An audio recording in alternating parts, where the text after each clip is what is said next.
Thank you so much. And if this is the greatest city in the world, we have the greatest deputy mayor.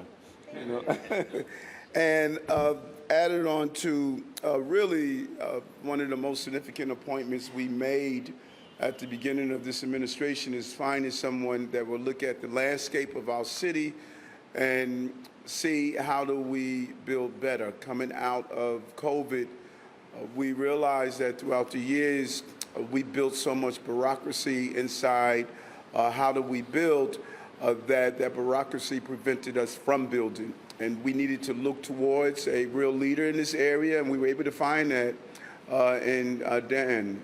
He understood what was needed, coming with his experience from the city council, and look at some of the beautiful work that was done there. One of my best locations in the city is one Vanderbilt, and he was able to navigate the complexities of how do you build without destroying the fabric and the normality of a particular area and community. And so we're really proud of the work that he has done and what he's going to continue to do, and then finding the right partners on both sides, from Councilman Boucher to a person that I think really understands building so much in a smart way, President Levine, and Councilman Powers, who has been a real partner on these innovative ways of moving our city forward. And so I'm really proud to be here today. And again, I want to thank the Deputy Mayor for bringing a vision, the 500,000 moonshot. We thought we were going to be able to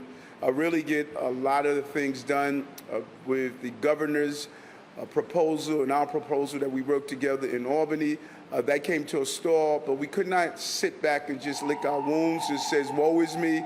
We said, why not me? And we would roll out what we can do here in the cities. We know that New Yorkers are struggling. You hear it all the time. Every elected in this city, the number one thing they hear is housing. Housing, housing. And it's just not enough of it.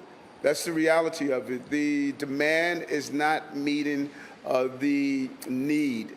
The volume of units we have is just not reaching the population. This is an exciting place to live, to grow. We continue to get people come to this amazing city, and we need to house them, and that is where we have failed. And it's not just a New York City problem. It is a problem that the entire state and country is facing. When I speak with my colleagues across the entire country, they're saying the same thing, the need of affordable housing and to build housing. And we see that rents are soaring. Families are one paycheck away from being able to pursue their American dream or find themselves in some form of shelter or, in some cases, living on the street. And that's something we want to avoid. Earlier this year, when we announced our 500,000 new homes over the next decade, people thought it was not possible, but we know it is. And we must create more homes in order to accomplish this task. Last year, really pleased to announce we created and preserved nearly 27,000 affordable new homes. And we have committed a historic $24 billion to affordable housing over the next 10 years, the most in New York City's history. And we also included NYCHA in this plan for the first time. Today, as part of our City of Yes for Housing Opportunity Plan, we are throwing open the door to more housing. I was briefed on this plan a few days ago, and I was just amazed at how many barriers we have the potential of moving so that we can get housing done.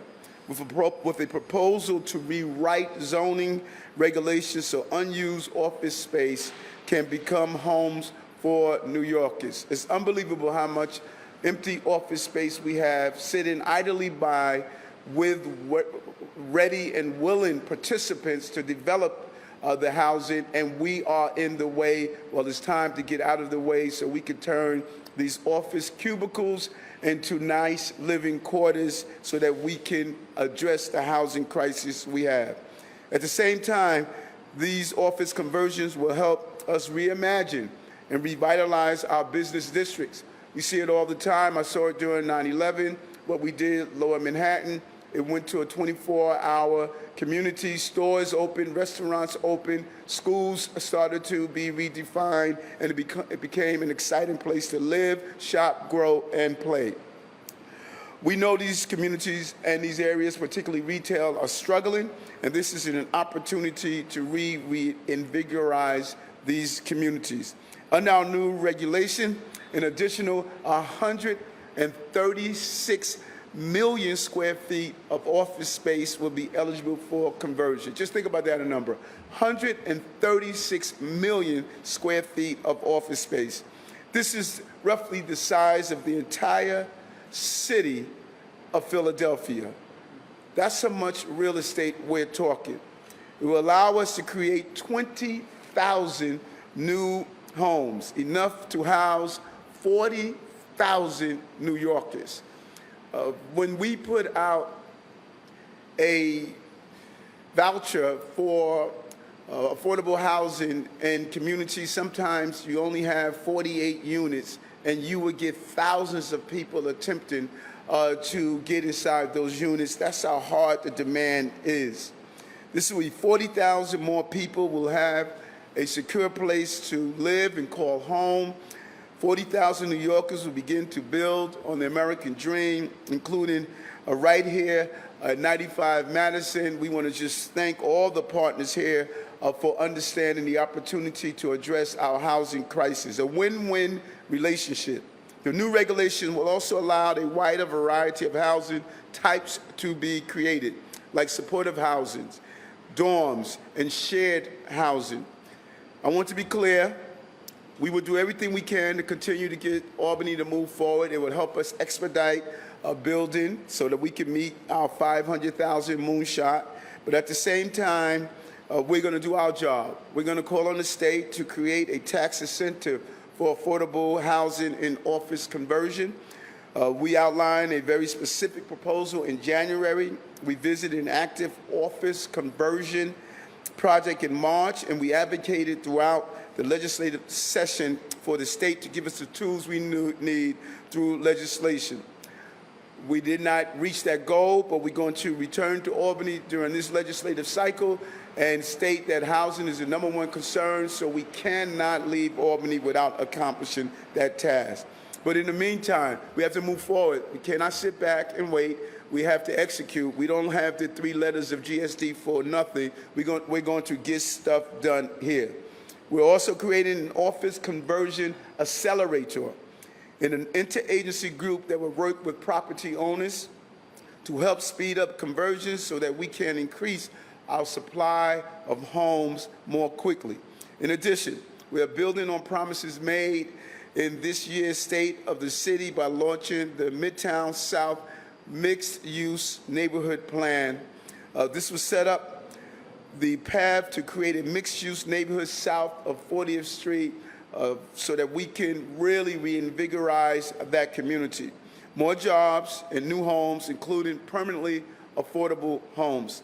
In central of Manhattan, where new housing is currently not allowed because of outdated zoning, our office conversion and reimagine the Midtown South increase our housing supply. And they help our economy to flourish by revitalizing our business districts, which are our city's economic engine. And in fact, it is the state's economic engine. If it stalls, the economy in this state will stall, and we are the economic engine for this country as well. So all 3 of these initiatives, office conversion, the accelerator, and Midtown South, are the results of looking at the big picture, something that historically we were not doing. We're all in this together. Housing New York is a 5-borough plan and is a plan that we can do together. They are the results of accepting our new reality. COVID taught us something, if we want to acknowledge it or not. We are in a different norm. Everything has changed, and we have to be willing to change with it, and that's including our zoning. We can't look back and govern the city the way things were.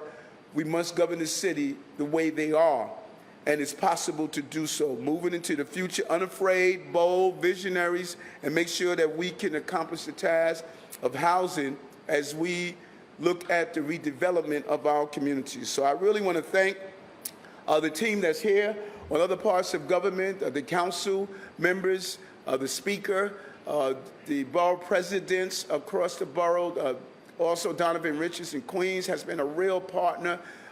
Vanessa Gibson in the Bronx, Staten Island Borough President, everyone has come together to state, let's start housing New Yorkers. But we cannot do this without our business partners. This administration prides itself on its relationship it has developed from day one with the business community. They stated, let us do our part, get us in the game. They don't want to be in the stands watching this real contact sport called housing being developed. They have been so engaged in this, coming with real ideas, real visionary, using their business acumen to assist us in this real crisis of housing. And I want to say thank you to our business community for doing this. Thank you to our partners, and Dan Garodnick, who's really the visionary behind this initiative. Job well done. Let's get stuff built. I say it over and over again, build, baby, build. All right, man.